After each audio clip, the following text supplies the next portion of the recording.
Welcome, and thank you for joining us for this ASPPH Presents webinar.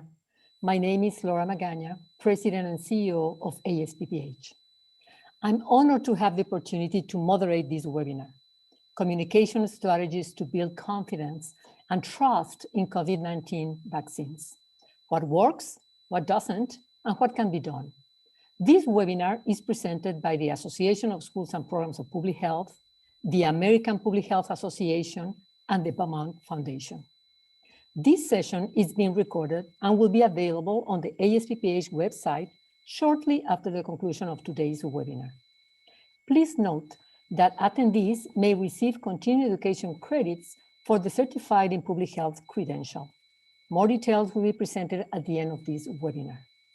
You can ask questions or submit comments in writing at any time during the presentations by clicking on the Q&A button at the bottom of your screen. We will hold questions until the presentations are finished. Across the world, there is a new feeling of hope with the rollout of COVID-19 vaccines. However, anti-vaccination movements have mobilized to provide misinformation and stoke fears of both the science of vaccinations and the motivations of public health officials and researchers, governments, and companies developing and deploying vaccines. This has led to decreased vaccination rates around the world. Recently, the World Health Organization declared vaccine hesitancy as one of the top 10 threats to public health. In order to address the problem of vaccine hesitancy, we need to build community trust, have reliable information, and we must all work together. Public health departments, schools and programs of public health, as well as non-traditional partners, including faith and community organizations, philanthropy, pharmaceutical companies, and many others. During today's webinar, our panel of distinguished public health leaders will share information from a recent nationwide poll, The Language of Vaccine Acceptance, address how to build confidence and trust in COVID-19 vaccines across communities, especially in communities that are highly vulnerable to COVID-19, and explore roles of academic public health in vaccine education and advocacy. It's now my honor to introduce our presenters for today's webinar. Dr. Georges Benjamin, Executive Director of the American Public Health Association, Dr. Brian Castrucci, President and CEO of the Beaumont Foundation, and Dr. Lynn Goldman, Dean, George Washington University Milken Institute School of Public Health. Thank you all for joining us today. Please join me in welcoming Dr. Brian Castrucci. Brian. Thank you, Laura. I'm just going to share my screen. Good afternoon, everyone. So we're going to talk a little bit about some of the polling that we've done and some of the language development that we've done at the Beaumont to help improve communication around the vaccine.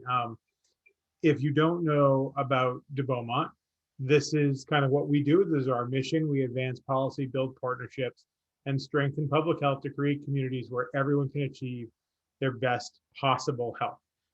Visit our website, follow us on Twitter. A lot of good tools and resources there for, I think, all public health practitioners. So let's just start here. This is the newly revised 10 Essential Public Health Services. It was revised back in September of 20.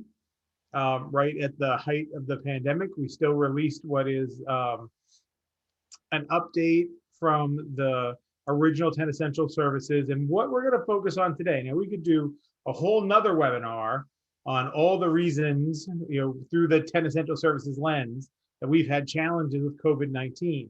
But one of the things we're going to focus on today is just about communicating effectively to inform and educate, okay? Something that I'm if there are any deans or program directors on the call today, if this isn't in your curriculum somewhere, it's a hole and we have to fill it, right? Because we allowed this pandemic to be framed as the virus versus the economy.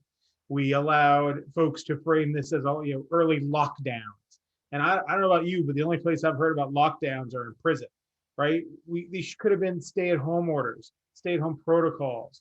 We could have talked about how everyone has anxiety, how we've all lost something, right? But we didn't have that. That language really set us back a bit in the early going. So communication is so critically important. And so what we did was we worked with Frank Luntz, who is a Republican pollster and a real master of language. And we conducted 2 national polls of registered voters with Frank. And the first poll, we had it was a representative sample of all Americans, and we had oversamples of Black Americans in both polls and Latinx Americans in the second poll. The first poll really looked at just general language around COVID, which I won't be going into today. The second poll was our vaccine poll, and that's what I'm going to focus on. Everything I'm talking about today, you can find at changingthecovidconversation.org. So let's go with the kind of 7 tips to help you communicate better around the COVID vaccine. And I know there are a lot of folks coming out with a lot of different campaigns. What I want to share with you today is not a campaign, it's not a tagline. It's really ways to frame your language, things to keep in the back of your head, regardless of whose messaging you're using. These are going to be helpful tips for you. So let's just start with the first tip. We have to make this personal. And people want to keep themselves and their families safe and healthy. And that's what's really resonating in the data that we found. So 53%, other than yourself, who would you be most willing to take the vaccine for? 53% said their family. So we want to make sure that we're hitting for everybody. Do this to protect your family. It is up to you, which I think is the Ad Council's kind of tagline. It's up to you to protect your family. And when we looked at different messaging, you see, 62%, it resonated. Getting vaccinated will help you and your country and your family and the economy all stay healthy and safe. 62% resonated with that message, healthy and safe. Only 38% resonated with the idea that it's the right thing to do. So this is a very personal decision, and we need to do it for very personal reasons. Second, we got to be positive. Now, come on, many of the people on this call, we're in schools of public health. We've been to schools of public health, and we all had that course where we learn how to like finger wag, right? And we build up our wrist, and we really get good at this. We have to stop that. That is not what we need to be doing right now. It's not about the consequences of not getting the vaccine. It's really about the benefits of taking the vaccine, getting back to what you care about and what you love. And that's going to be really important as you try to frame this conversation with people that you meet. Don't judge. All right, just and everybody right now, just take a minute and remove the word hesitancy from your vocabulary. Okay, when you say to someone, you're vaccine hesitant, that sounds off-putting. Would you rather talk to someone who says, you're vaccine hesitant, you need to take the vaccine, or someone who says to you, I understand that you have concerns, how can I answer your questions? Which person do you want to talk to? Okay, I'd want to talk to that latter person, right? So let's normalize concern. Concern is really okay, right? It's about opening up a dialogue, creating spaces to have conversations where people can ask questions without judgment, right? And I think that's really important. And so if you have a question about, my understanding is I won't be able to have a baby for 5 years after I take this vaccine. My understanding is it rewrites my DNA.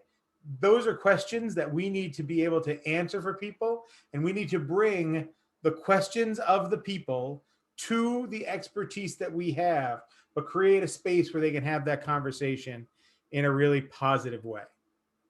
But no more vaccine hesitancy. If I get nothing out of this whole talk, and yes, I know Tony Fauci talks about vaccine hesitancy. I know lots of people use it. We can be better than that, right? Don't use that terminology. Talk about the people. Don't talk about organizations.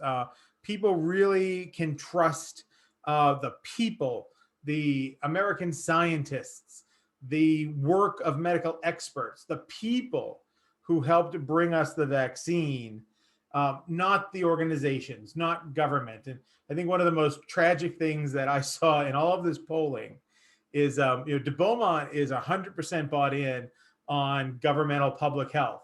And I got to see in real time how that word government really changes people's attitudes and opinions.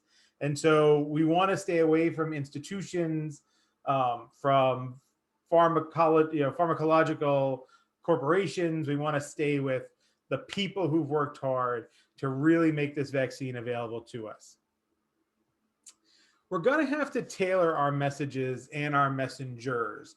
And so this is the proportion who said they were absolutely certain to take the vaccine by various characteristics. And you know, folks who didn't take their flu shot, young Republicans, young Black Americans, young women, people who get their news from the web, people in rural and farm communities. These are the folks who need to be our targets. And, you know, I really want to make sure that we focus for just a quick second. There's a lot of conversation about a lot of these groups, and I want to focus for a quick second on that rural and farm community, because this is an area of the country where we knew from the get-go we were going to have logistical issues delivering the Moderna and the Pfizer vaccine.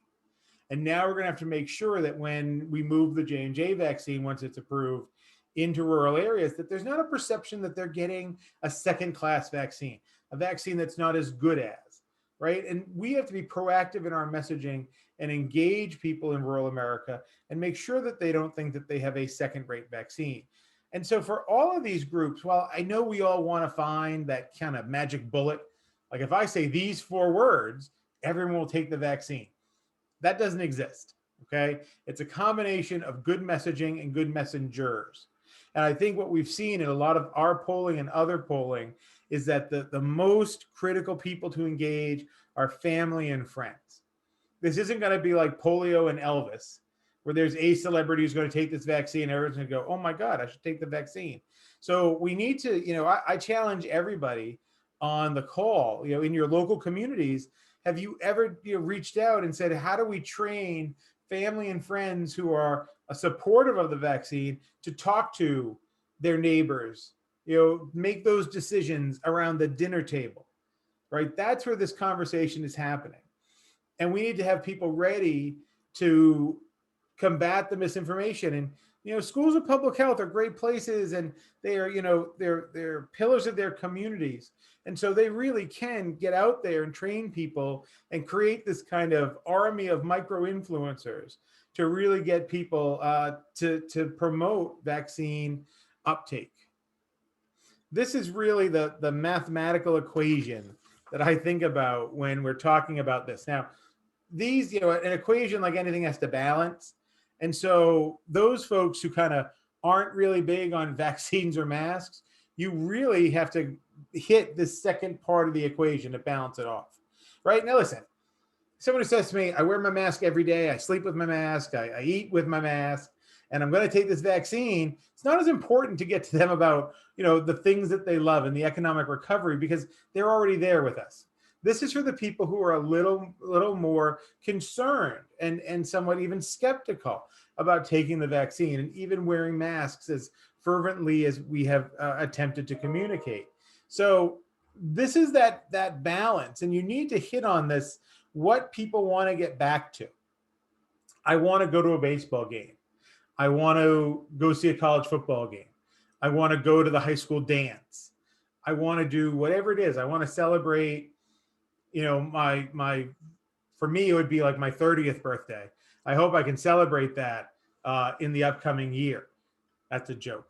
So moving on, number 6, speed and safety. Okay, this really gets to the crux of a lot of people's concern. First off, we need to stop talking about speed. You know, this might be a scientific achievement for us, but for a lot of folks, the speed of it is scary. And we need to make sure that when we're talking to folks, that we're being very clear. and just use and repeat the word every to explain the development process. Every study, every phase, every trial was reviewed by the FDA. No corners were cut here. Okay, that's really important to tell everybody. And then, let's be really transparent about the side effects. There's a very small rate of severe side effects. That's why we hold you back for 15 minutes after you take the vaccine to make sure there are no serious side effects. And if you have mild side effects, that's your body kind of reacting and working, right? And they'll go away in a couple days, right? But we have to just keep talking to people and telling them that this vaccine is safe. We're willing to answer questions, because it's really easy for those peddling misinformation to focus on one person who took the vaccine and then fainted. Now, they never finish the story and say, oh, and they got back up like 10 minutes later and we're fine. Or we gave them a glass of orange juice and everything was better, right? They don't tell you that half of the story. They just say something bad happened. Or, there have been people who have gotten the vaccine who have died. Well, there are people who have eaten a Snickers bar last night and died the next morning. But that doesn't mean we're going to take Snickers bars off the shelves. I mean, God forbid. So don't let people kind of drag you in to these kind of misinformation battles. And this is, I think, the most important thing for us guys, everybody on this call. If you aren't talking and there is silence, misinformation will absolutely fill that silence. And that's important. So just the fact that you're out there being transparent, talking about the vaccine, having people ask you questions that you're willing to answer, all of that shrinks the space where misinformation really lives. So these are just, again, 7 tips. Think about them, memorize them. You have some great resources. 2 resources I want to highlight again. Most everything I said came from changingthecovidconversation.org. And then if everyone can go to publichealthcollaborative.org. That's the website for the Public Health Communications Collaborative, a partnership between Trust for America's Health, the CDC Foundation, and de Beaumont. It gives you graphics, messaging, answers to tough questions.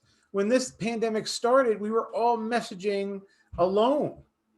We have an army of 3,000 health departments. No one should have to work alone. And so I'll tell you that on the 24th of February, the Public Health Communications Collaborative will be hosting a webinar with Ann Schuckett from the CDC and Charisse Nunez from the Ad Council, who is their lead on their COVID campaign. So that's where we are. Use the resources. If you have questions, feel free to email me. Here's my contact. You can email Mark Miller, who is our VP of Communications and the brain behind a lot of this work. And his contact is just miller@debeaumont.org. This should be a conversation, and let's make sure this is more than just a first date. And come back and ask some more questions, and let's have a conversation going, because we're all trying to get there together. So thank you, and I think we're turning this now over to Dr. Benjamin. So thank you, Brian, for sharing the results of the language of vaccine acceptance, the poll by the Beaumont Foundation. As the survey indicates, words do matter, and the importance of using the right language to promote vaccine confidence. So this time, I will turn the program over to Dr. Benjamin and then to Dean Goldman to discuss why trust building efforts are needed and how to build confidence and trust in COVID-19 vaccines, and of course the role of the faculty, the staff, the students, and that are currently, of course, engaged in, as well as potential roles in vaccine education and advocacy. So Dr. Benjamin. Thank you, Dr. Magda. I think one of the things that we always have to think about is that our goal in life here is how to move people who are vaccine curious to being vaccine confident. And I think that's a central challenge that we have, because as Brian pointed out, people are not necessarily opposed to getting the vaccine. They just are not sure. And if you think about why they're not sure, normally what happens is the people that create pharmaceuticals, therapeutics, vaccines. They do this in their laboratories, and the public is usually not part of the conversation until the marketing firm gets out and decides that it's now time to share the product with the public. But in this case, we've had a robust public conversation about the disease. We've watched this disease develop in real time. And we've had a, frankly, fairly fractured discussion around many of the protective measures that we've had, whether it's mask or washing your hands or keeping your distance. And the communication, quite frankly, hasn't been the best. We've learned over time on how to do it. But now we have an additional protective tool called a vaccine that we want people to utilize. And we want to make sure that they understand what we know. So I think as we're talking to people, we always have to talk with them, as Brian says, from where they are. And that means really focusing on where their curiosity is, where their concerns, and then address those specific concerns. Because I think it's wrong to assume that they have particular concerns unless you ask. So when you're talking to someone and you're trying to make sure that they get vaccinated, it's important to really understand that level of concern and then address it very, very directly. I think the other thing is not walking up with the needle in hand and saying, I'm here to give you your vaccination. Because from a public health perspective, it probably makes a lot more sense to do the education and then come back later with the vaccination. At the end of the day, we want to make sure we get shots in arms. And the way they do that is that people have to understand what the vaccine protects them from. So one of the things we're learning is that for sure, it protects you from getting sick. What we're discovering now is how much it protects you from getting infected.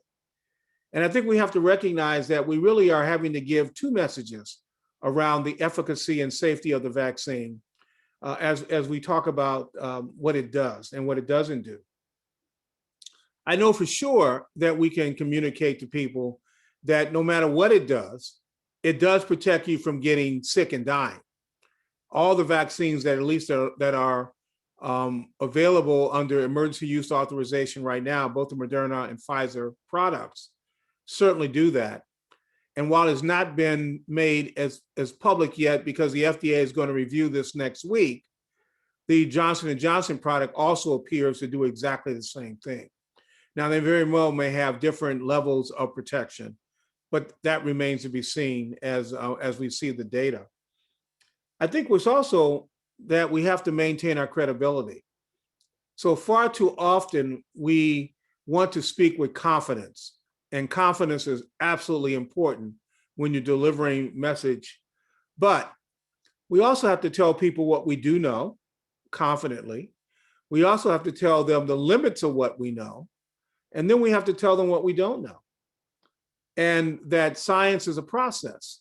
Because this is both a new disease and the therapeutics that we're using are new, both on the prevention side as well as the medication side, including vaccines, that we're going to continue to learn new things as we go along.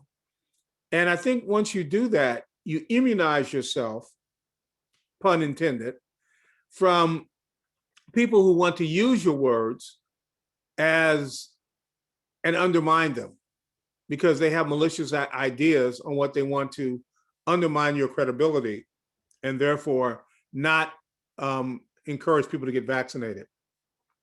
So what you do, of course, is you're very careful about what you say and how you say it.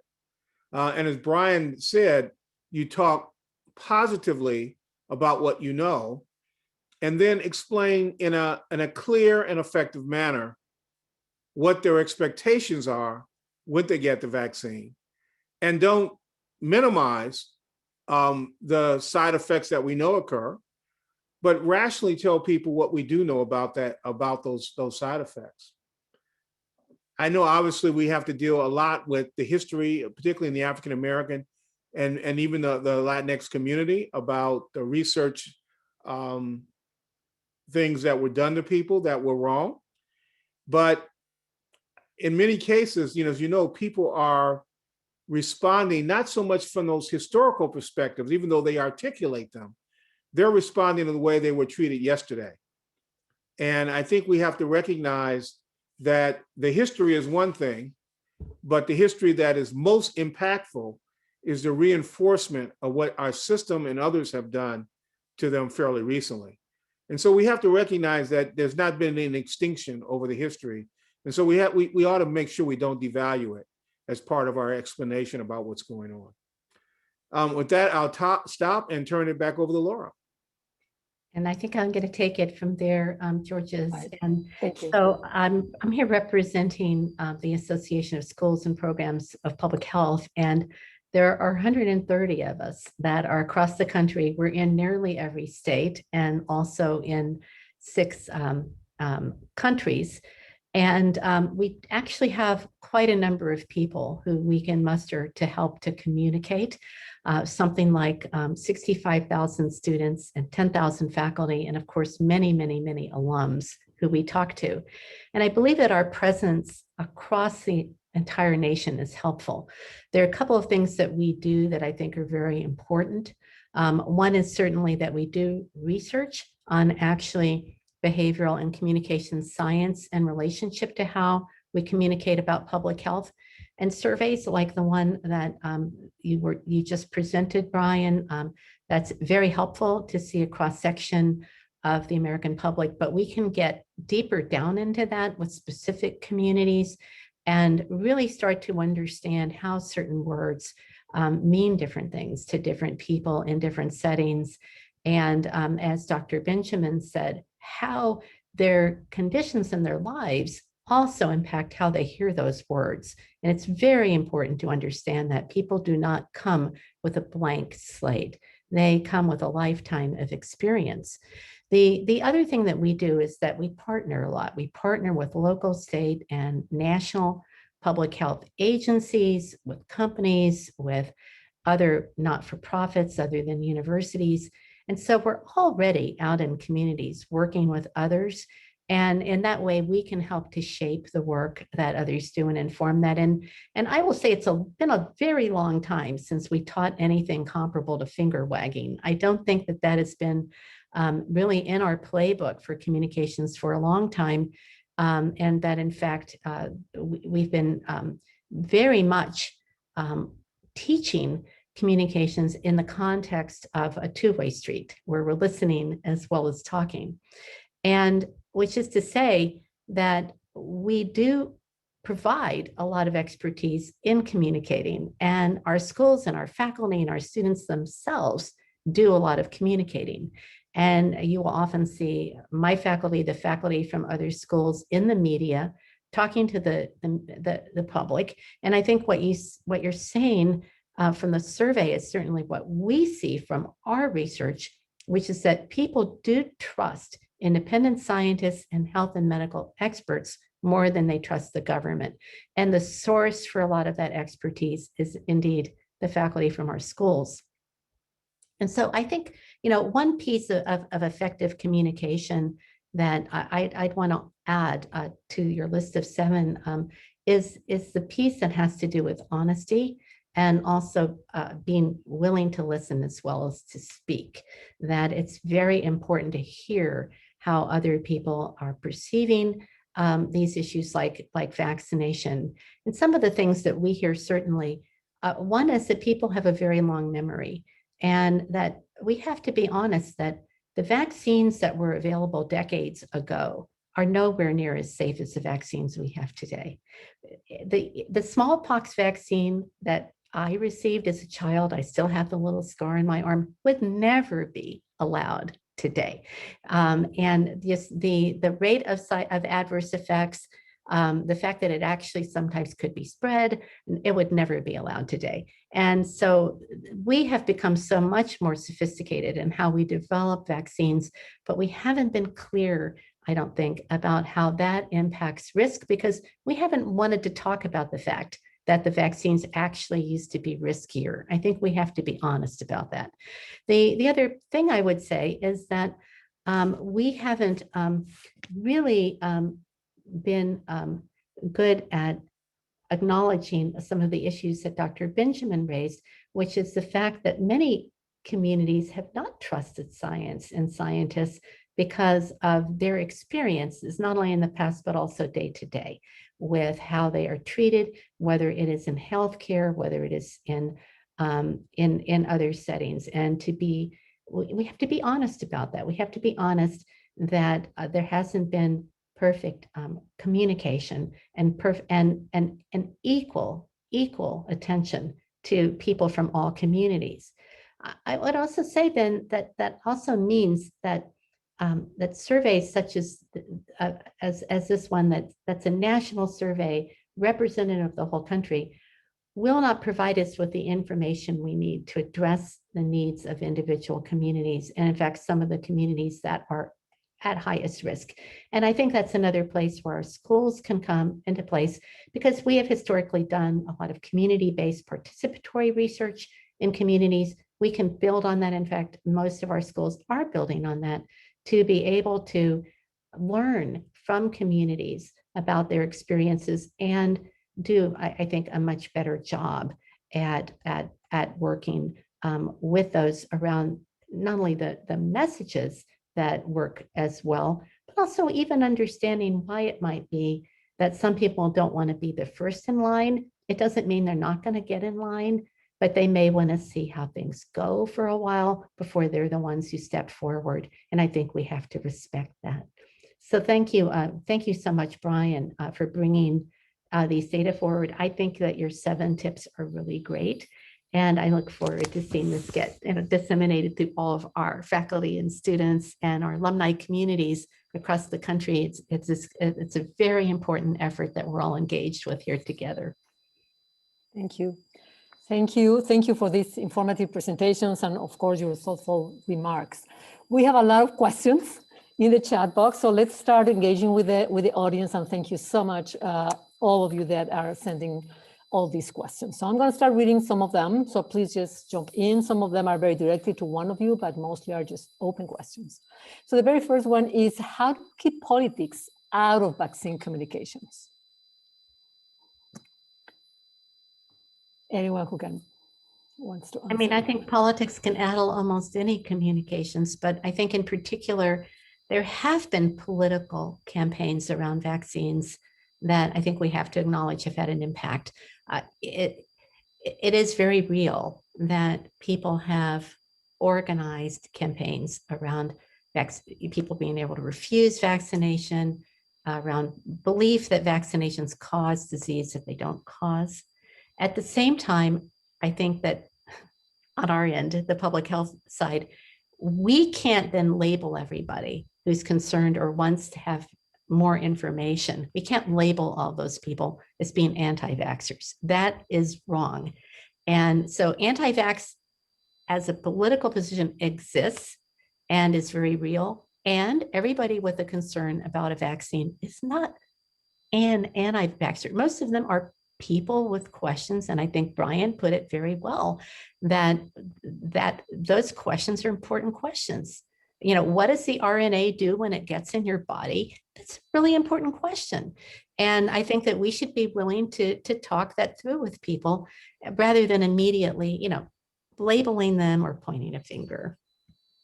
Thank you. Thank you. I would add on just, you know, the anti-vax label. I think there are people who are out there who are anti-vaxxers. And I don't know that I would personally spend a lot of time trying to get them off their point. But I think there are people who are concerned and have questions. And so those are the folks that we want to engage, kind of the movable middle, if you will.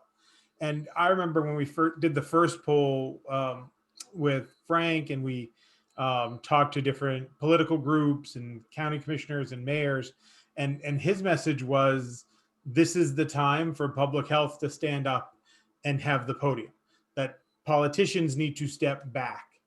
Right. However, we also need, because one of our most hesitant groups are young Republicans, I'm still hopeful that at some point Republicans are going to step up. They are a key to us getting to herd immunity, that they're going to step up and Kevin McCarthy or, you know, Lindsey Graham or Ted Cruz from Cancun will say you should take this vaccine.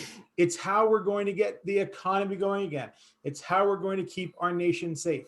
The fact that we do not have an urgency to take this vaccine, despite the loss of 500,000 Americans, is really alarming. And so until the political leadership is willing to step up, that's where we need friends and family and public health leaders filling that void. And let me you. add to that. You know, I think one of the arguments, of course, is that we have to understand what the political issue is.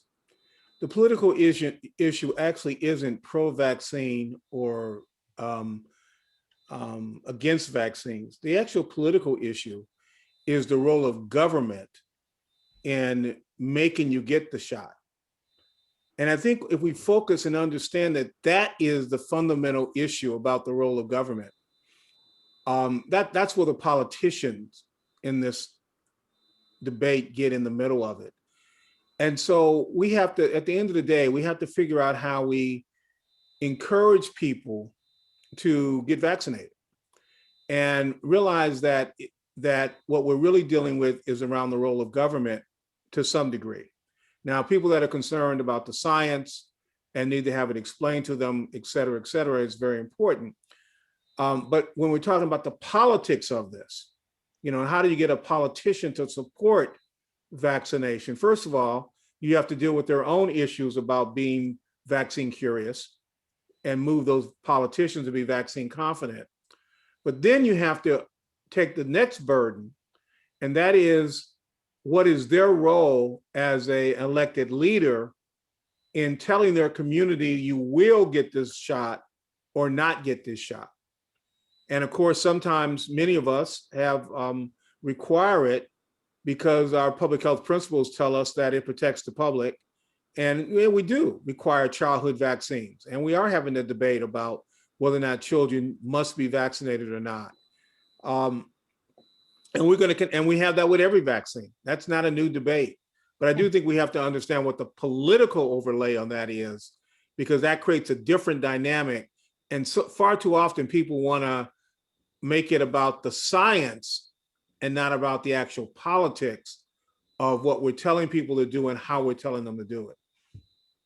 So the next question is for you, Dr. Benjamin, as actually is elaborating a little bit more, you know, exactly what you're saying. It says, how do you communicate with people who don't trust the government and don't feel valued or respected? I think Brian talked a bit about, you talk about the scientists who created it. You talk about the process. You humanize the vaccine process so that this is not something that the government is trying to force on you. But this is a therapeutic that people that live in your community, that work with you every day, who are your friends, they may be your colleagues, but there are people in your community who are scientists who have developed this because it's something that can protect you. And by the way, yeah, the government is paying for it, because in this case, the government's paying for it. But we have to humanize the process. And then we say, look, this is something that's very helpful to protect you and your family. So you talk about why we're doing it, and then recognizing there'll be some people that will be comfortable with that, and there'll be some people that still won't. And one of the reasons we want to get to community immunity, you notice I didn't use the word herd immunity. We can talk about that in a moment. The reason we talk about community immunity is to make sure people understand that it is a protective effect of us trying to all be protective. And of course, there are always going to be some people that can't, for medical reasons, get vaccinated. And then there'll be some people that simply won't. Mm-hmm. Okay. I mean, Thank I think also, Laura, that, and I think that Brian said this, but I think personal messages and understanding that people do have a choice whether to do it or not. And that, you know, their choice should be based on what? Their sense of what's best for them, best for their family, their friends, their community, but also that focusing on the safety message. I can't agree more with that, if it at all comes across, you are responsible for doing this, which I kind of feel in my heart, that I feel the civic responsibility thing myself personally, but I don't think that that's helpful in terms of communicating to people who are skeptical about it, that this is not about their civic duty. This isn't what the government is making them do. This is something they can choose to do for themselves, for their family, and to prevent very dreadful outcomes. And that I believe it is there. And I realize, focus on the benefits and not the downside, Brian. But I mean, part of the benefits are you're not going to have those downsides. So it's kind of hard to do that. So the other thing I just want to, weigh in here is don't fight with the folks who, have misinformation, right? This is educate them. The challenge that we have is the truth has a very limited scope of our messaging. Just imagine all the wonderful things you could make up if you want to, if you want to promote misinformation. I heard in 5 years from now, we're all going to become zombies. And I heard that from my friend who's a nurse who works at a pharmaceutical industry who came up with the vaccine. Oh, okay. Like I can't even begin to unpack that. What I can tell you is this is what I know. I'm here to answer questions for you if you need me to, and I'm willing to talk about it. But, we don't need to perpetuate our political and social divide and the polarization we already have by even further polarizing the vaccine, which already is polarized enough as it is. So just be a good actor of like, here's our truth, here's what I know, and I'm happy to answer questions. But I would, for questions that people say, what do you say to people who have misinformation? What do I say to someone who tells me that 2 + 2 is 7? I say, you know what, it's 4, and I can show you that it's 4, but if you believe it's 7, I don't know, there's a lot more that we can talk about, but if you want to hear more about why it's 4, I'll talk to you about that. Let's see if we can get to the other questions, and thank you for this lively conversation. So we have another one. How effective is a message about taking the vaccine to go back to doing the things we love when some people in America are already going to crowded public events in the pandemic? Well, so if you're already doing that, then that's a message that probably isn't the best for them. You might want to pivot to something like, if you're already going to large gatherings and events, you want to get vaccinated to make sure that you don't bring infection back to your home, to your family, to your mom, to your grandmother, to someone in the community, a teacher, right? You don't want to bring that virus back to anybody. And that's a great reason to get vaccinated, because some of the behaviors you're engaging in, it puts you at higher risk, which then puts others at risk as well. But I wouldn't necessarily, if you're already at the party, probably telling people, it's great. If you take this vaccine, you can go to the party that you're already at. So this is, again, there's no 5-word sentence that's going to make everybody go, oh, I should do this. And so we got to just meet people where they are, and we have to be super good communicators. And that's being nimble and being able to pivot quickly when faced with different perspectives. Great, thank you. So this is for Dr. Benjamin. Can you elaborate on experiences that communities, especially the African Americans, have experienced historically, and ideas on a sustained effort to address racism? The efforts around the vaccine are critical now, but how do we continue those efforts? I think that one of the things we're going to have to build into our disaster response overall is to acknowledge up front that there are communities that are disproportionately impacted anytime something bad happens. And then early on, respond to that.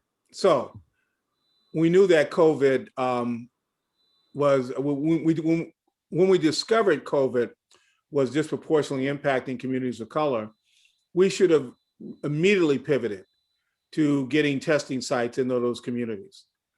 We knew that we were going to put a vaccine program together. And while we certainly recognize that we needed to prioritize this for the category 1A folks, those were hospital workers and long-term care facilities, we didn't take the next step and say, okay, for people in the hospital, everybody isn't equal in the hospital. Doctors and nurses don't get their information the same way as the maintenance workers and the food service workers. And so what happened was we had doctors and nurses that got vaccinated, but food service workers who were eligible, and the hospital would happily vaccinated them, but they weren't there. Also, their understanding and their concerns up front were very different. So they need to be communicated with differently. Long-term care individuals, if you think about the various variety of workers in a long-term care facility, you have a physician who comes in once a month. They probably got vaccinated somewhere else. You have a bunch of RNs who may got vaccinated there, but they rotate to a bunch of places. So they actually may not get vaccinated there, but they need a certain level of information. And then you had nursing aides who certainly need to be educated about the vaccine, and probably a better strategy for vaccinating a nursing home would have gone on Monday and giving them the education, and then coming in on Friday and giving them the shot. If you just show up without the education, you're going to have a higher degree of hesitancy. Now, I have to tell you that the public health world would have probably had done that had they had the lead on vaccinating, but that wasn't what happened. We had other folks that were traditional medical care providers who did the vaccinations. And as you know, when you show up at the doctor's office, you're already in many ways giving consent to be there. And so we just give you the shot. We may give you the education as we're putting the needle in your arm, but it's not the same thing as a public health program. And so I think we have to, if we're going to do this right, we're going to have to do that. By the way, it's not just for vaccinations. It's for ice storms, snowstorms, hurricanes, getting kids back to school with their vaccinations. It's chronic diseases. So we need to do a much better job building the scientific and public health communications in as part of that process, and recognizing that our programs have got to reach into communities of color and underserved communities on day one, not on day 10 or day 40 when the data comes in. And what's happening in Texas right now, the communities that are lacking water and power are by and large minority and low-income communities. And that intersection is just deadly in a disaster like this. And we've known that. And it just takes days and days and days to bring in the resources that people need. It's been very frustrating to watch that, George's. And it goes back to, Brian showed the 10 essential services. Really, in almost all those services, we haven't seen enough leadership from public health, not just the communications. I think that, we could have, as you said, Brian, we spent a whole day on that, one at a time. And, what we need to do as a public health schools, the Public Health Association, the not-for-profit community, we have a huge job ahead of us in rebuilding public health. Right. So Brian, are there plans to test the effectiveness of these findings you mentioned empirically? So we are not going necessarily, I think this is the hard part, right? And I've learned a lot working with Frank this past year about the difference between surveys and polls, and the world of like media and politics versus the world of science. It's amazing how fast. I mean, he was able to do things in 2 days that it would take us as public health people a good year and a half. There are some things you lose in that, but then there's also a lot that you gain. And so right now, when the house is on fire, I don't know that you spend time trying to test the effectiveness of the buckets.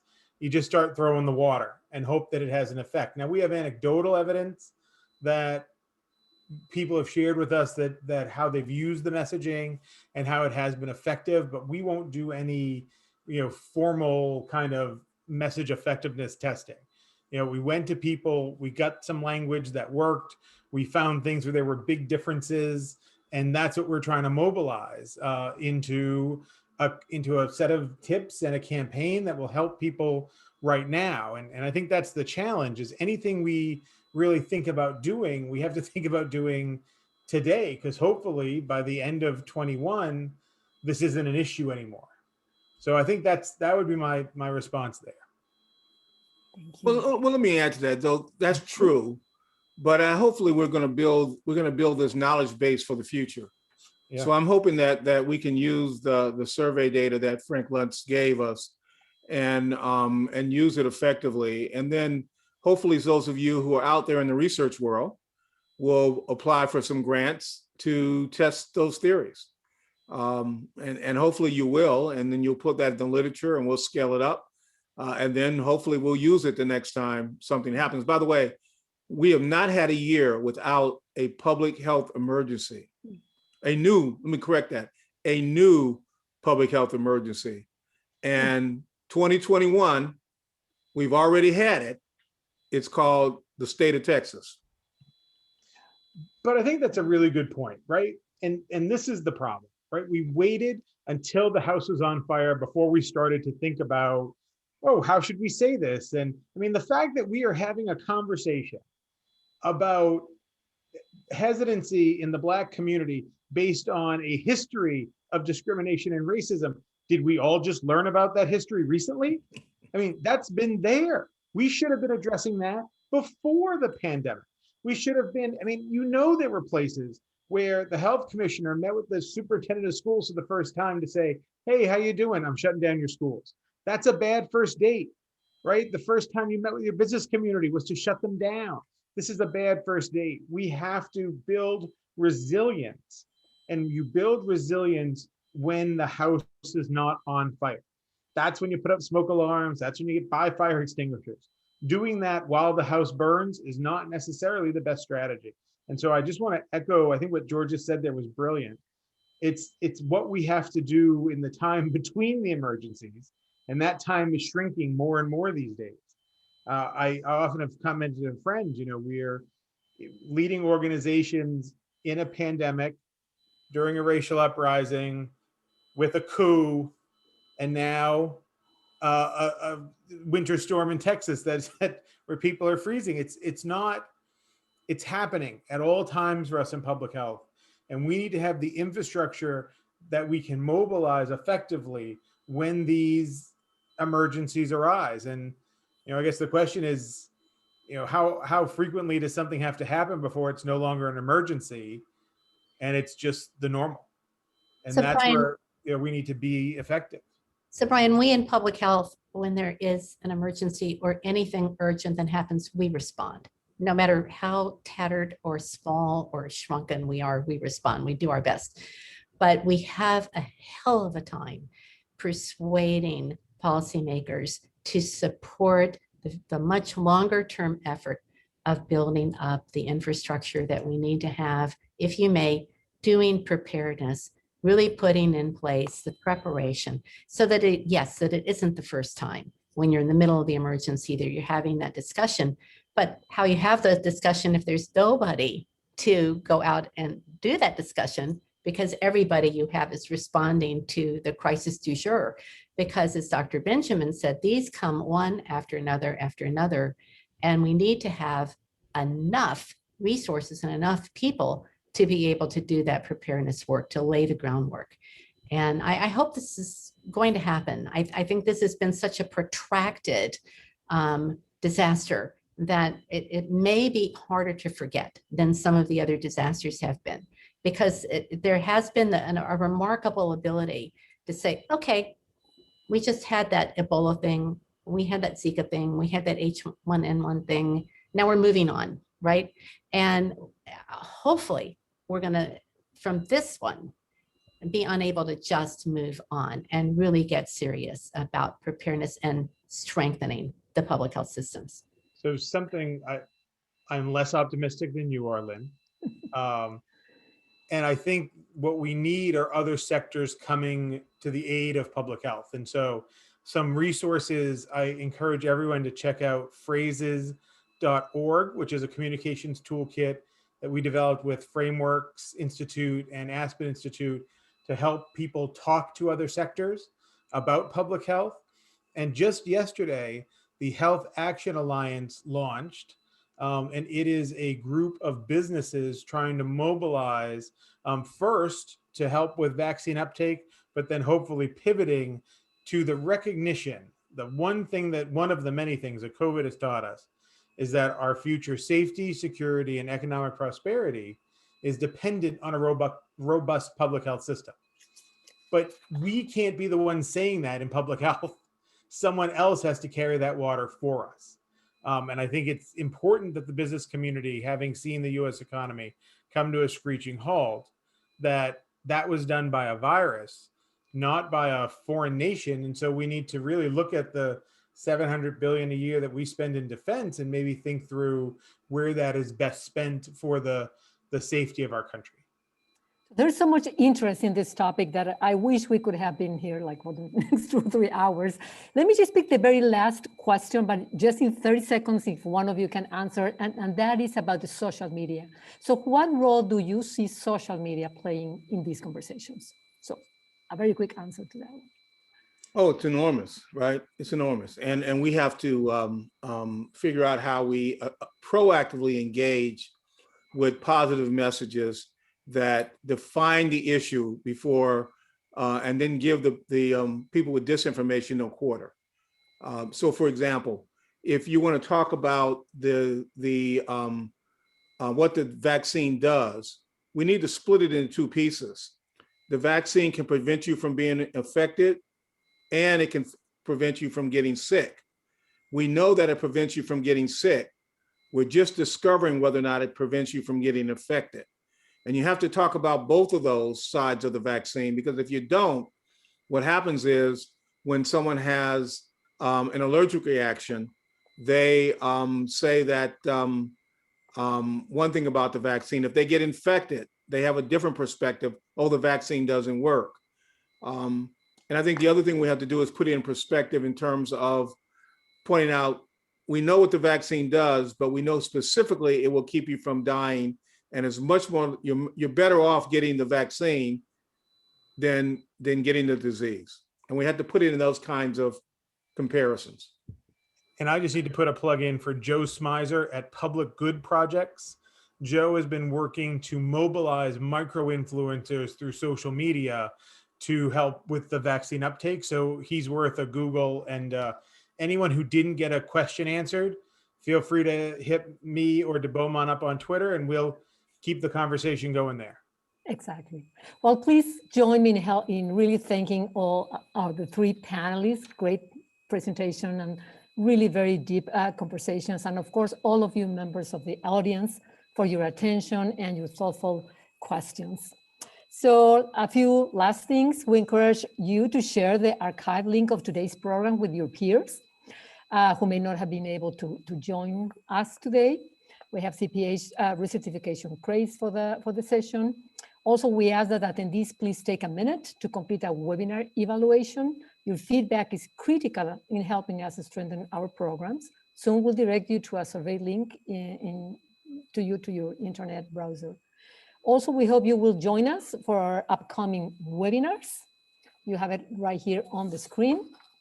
And also, a very important announcement, we have our annual meeting coming soon with great presenters.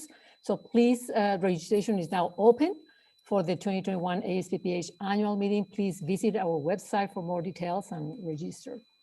And well, this concludes today's webinar. Thank you all for joining. It was a great presentation, and this is just opening and starting the conversation. So thank you all, and stay safe.